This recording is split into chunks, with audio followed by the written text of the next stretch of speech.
네, 홍콩의 대규모 시위 사태가 극단적인 상황으로 치달으면 우리 경제에도 상당한 충격이 미칠 수 있다는 관측이 나오고 있습니다. 중국 중앙정부의 무력 개입이라는 시나리오가 일본 수출 규제에 이어 새로운 위험으로 부상하고 있습니다. 취재기자 연결해 보겠습니다. 신윤정 기자. 네, 경제부입니다. 네, 홍콩이 금액으로 따지면 우리나라의 네 번째로 큰 수출 상대국이라고요.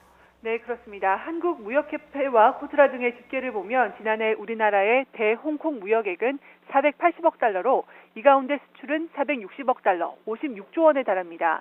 수출액 기준으로 중국과 미국, 베트남에 이어 네 번째로 큰 규모입니다. 주요 수출 품목은 반도체로 지난해 홍콩을 상대로 한 수출액의 60%를 차지했습니다. 홍콩으로 수출되는 제품 대부분은 중국으로 다시 수출됩니다. 우리 기업들이 홍콩을 중개무역지로 적극적으로 활용하는 건 동아시아 금융허브로 무역금융의 이점이 있고 중국 기업과 직접 거래할 때 발생할 수 있는 법적, 제도적 리스크를 줄일 수 있기 때문입니다. 홍콩이 동아시아 금융 물류 허브 역할을 유지해온 것은 제도적 혜택에 기인한 게 큽니다. 특히 지난 1992년 제정된 미국의 홍콩법은 미국이 비자나 법 집행, 투자를 포함한 국내법을 적용할 때 홍콩을 중국 본토와 달리 특별 대우하도록 하고 있는데요. 중국 중앙정부가 홍콩 사태에 직접 무력으로 개입하면 미국이 홍콩에 부여한 특별 지위를 철회할 수 있는 빌미를 줄 수 있는 상황이 올 수 있습니다. 낸시 펠로시 미국 하원의장은 최근 홍콩 인권민주주의 법안 통과를 위한 초당적 협력을 촉구하고 나서며 사태 향방에 따라 미국이 홍콩의 특별 지위 철회에 나설 수 있음을 시사했습니다. 네, 이런 상황이라면 중국 중앙정부의 무력 개입이 현실화한다면 우리 경제에 미치는 영향이 클 수밖에 없겠네요.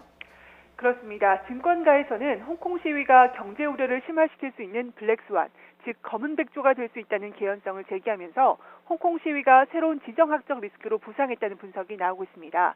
블랙스완이란 대단히 예외적이어서 발생 가능성이 극히 낮아 보이지만 일단 발생하면 엄청난 충격과 파급 효과를 초래하는 사건을 뜻합니다. 홍콩 시위대의 홍콩 국제공항 점거 이후 금융권에서는 향후 사태가 악화하면 금융시장 불안은 물론 중개무역 등 실물 경제도 타격을 받을 수 있다는 우려가 부상하고 있습니다. 이런 시장의 우려가 커지자 금융감독원은 지난 16일 유광열 수석 부원장 주재로 금융상황 점검회의를 열고 홍콩 사태가 국내 금융시장에 미칠 수 있는 악영향을 점검했습니다. 금감원은 국내 금융회사의 대홍콩 위험 노출액이 크지 않고 홍콩 주가지수 연계 파생결합증권 ELS의 손실 가능성도 아직은 희박한 상황인 것으로 판단했습니다. 하지만 미중 무역 분쟁과 일본의 수출 규제 등 대내외 불확실성이 큰 상황에서 홍콩 사태가 악화하면 경제에 미치는 충격이 배가할 수 있다는 게 관계 당국과 전문가들의 판단입니다.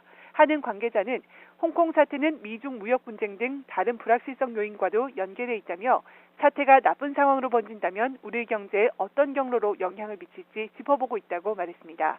지금까지 경제부에서 YTN 신윤정입니다.